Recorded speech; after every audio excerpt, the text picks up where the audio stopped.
I want you to take a moment right now and think about the stories you tell yourself that hold you back from being the person you know you could be someday. I want to talk to you about these stories, which I call bullshit excuses for why you're not moving forward in your life and your career. Let's talk through those. My name is Tom, and I'm the founder of Vertical Motion, where we help good people become great leaders. We do that through a couple programs, one of which is the Executive Career Accelerator. It helps mid-career professionals move to the executive level. You learn the skills and traits that you need in order to move up to the next level in business and in life and all of the things. So if that's interesting to you, there's a link down below to learn more about that. But today, what I want to talk to you about is this. What excuses are holding you back from becoming the version of yourself you know that you can be? Now, I talk to a lot of people. I have over 100,000 followers on Instagram, and I'm talking to thousands of them at any given time. I have a couple thousand people on YouTube. We have several hundred people who are inside of our community working with us directly. And there's a lot of people that I talk to, and I hear trends over time. I hear the same things kind of over and over when people talk about why they can't move to the next level in their life or their career. So I want to talk through a couple of these excuses with you. The first excuse that I hear all the time is, well, I don't have a degree, or I don't have an MBA. I don't have a PMP, an EIEIO. I don't have a certification that my industry finds valuable. And almost always they have been told by a hiring manager or recruiter, no degree, no opportunity for you. Sorry.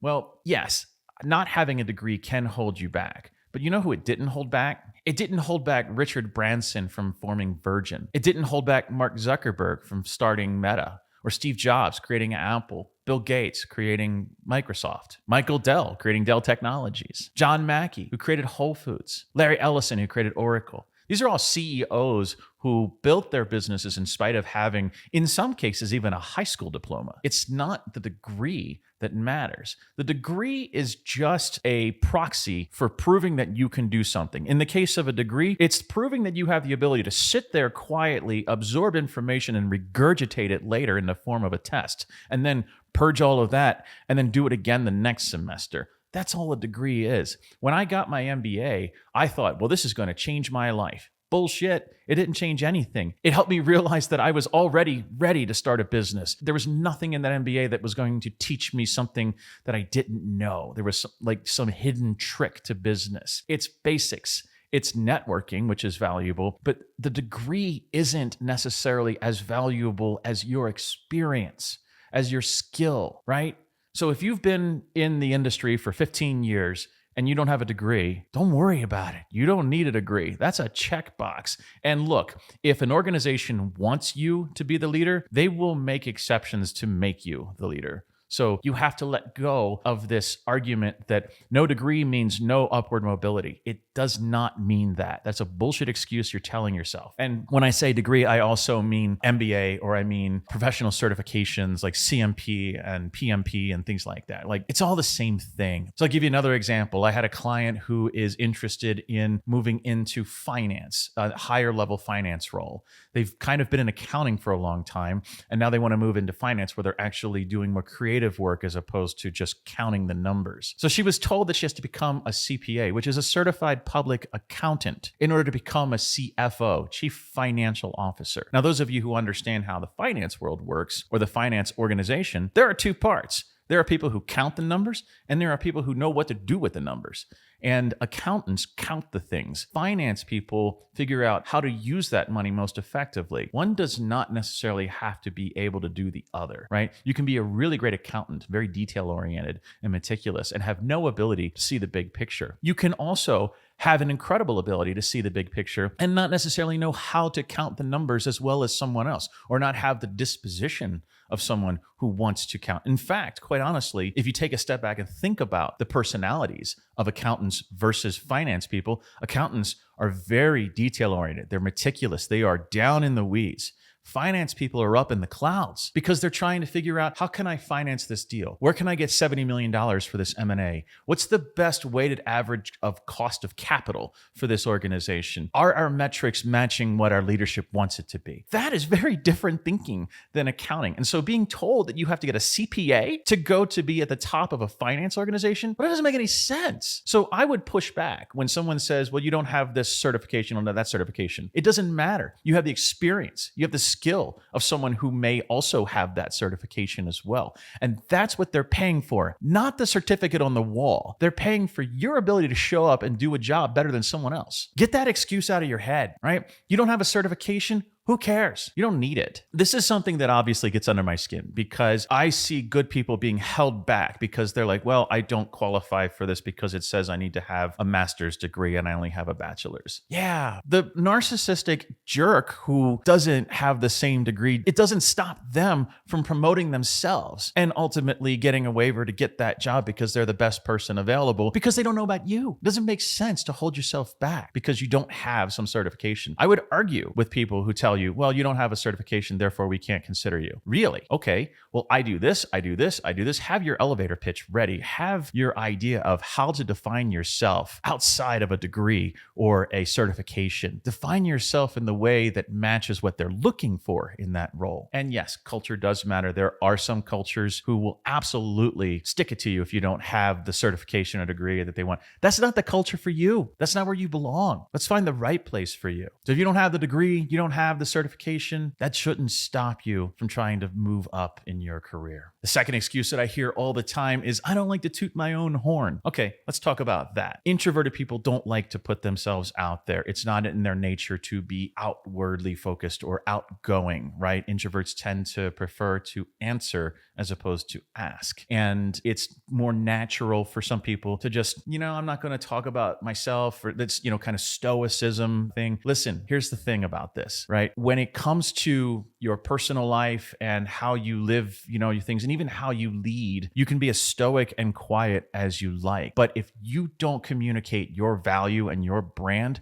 no one's going to know what you can do. Some of us have this romantic expectation that was created in the 1960s that if you just show up and do a good job, you'll get promoted, and then your boss will get promoted and you'll get promoted and you'll both get promoted up and up and up, right? That doesn't work anymore. This is a transactional economy. In 2025, everything is transactional. There are going to be fewer protections for employees, fewer opportunities for people in general, because we're probably going to have a big economic downturn. We have to prepare for that. So we have to make sure that people know what we're capable of, what we're good at, what we're skilled at. And the way you do that is you share content online about what you know. Now, people don't like doing that, but the people who don't do that put themselves in jeopardy of not being found, where someone who is willing to put out good content about something that they like or love and know really well, that person is going to get seen. Because y'all, LinkedIn is not a social media site. It is a search engine. It's like Amazon more than Facebook. You are the product. The customer are the hiring managers and recruiters who pay LinkedIn tens of thousands of dollars every month to have access to the world's largest resume pile. So you want to move up in the search rankings? There's a billion other resumes out there besides yours. If you want to move yourself up, play the game.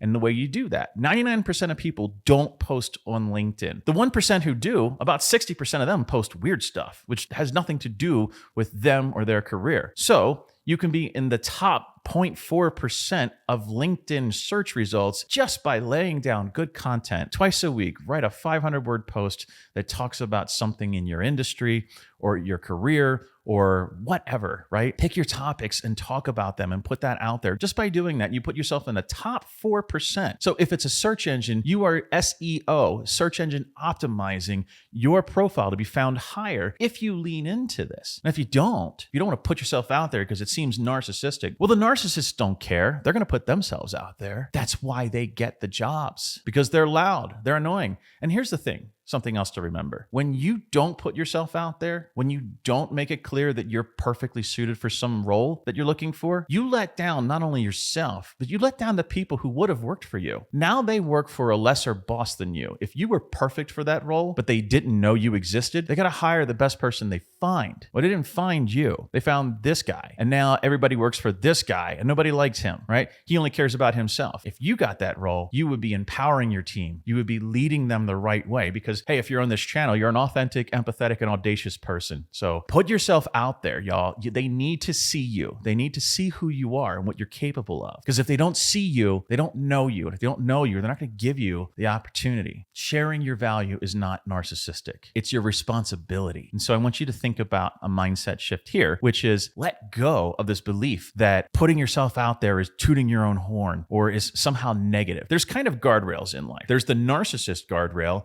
and then there's the guardrail where nobody knows who you are. Most people think they're here up against the narcissist guardrail when they post something. They're dragging up against the guardrail of not having enough awareness. People don't know you well enough. And so you have to let go of that fear. Listen, we help people with this all the time. There are guardrails. And yes, you can post too much. That is a thing that does happen. But for the most part, you're not doing enough. That's where most people really are in life. So let go of this notion that tooting your own horn is somehow bad. Don't do it in a narcissistic way. There's ways to make the content so that people know that you're intelligent about something, you're excited about something, you're animated about something. You can talk about your accomplishments in the form of what a team did. We did this. There's all kinds of ways to make this a little bit softer. In fact, I want to build a guide for introverts to put themselves out there. If you're interested in that, just send a comment down below on this video and we'll get you a copy of that as soon as I get that out, which should be in the next couple of weeks. Now, the third thing that really frustrates me is when someone is ready to move forward in their career and they know they need help doing it, but then they hear from their friend or their coworker or their advisor or their spouse that coaching is a ripoff and it's a waste of money and you shouldn't invest in coaching. Okay, so let me talk about this for a minute. First of all, I've spent almost $100,000 on coaches myself over the last 2 years. I didn't know how to run a business like this. I knew how to run other kinds of businesses. But I learned that if I leaned into the people who already have walked the path that I want to walk, they show me how to walk that same path. It's a cheat code. I wind up learning everything faster because the only other way to learn things is to learn the hard way by doing it. And I can tell you, y'all, I made a lot of mistakes in the first 10 years of my career. I've made far fewer mistakes in the last 2 years with this business because I'm leaning into coaches who are telling me, don't do this, watch for this,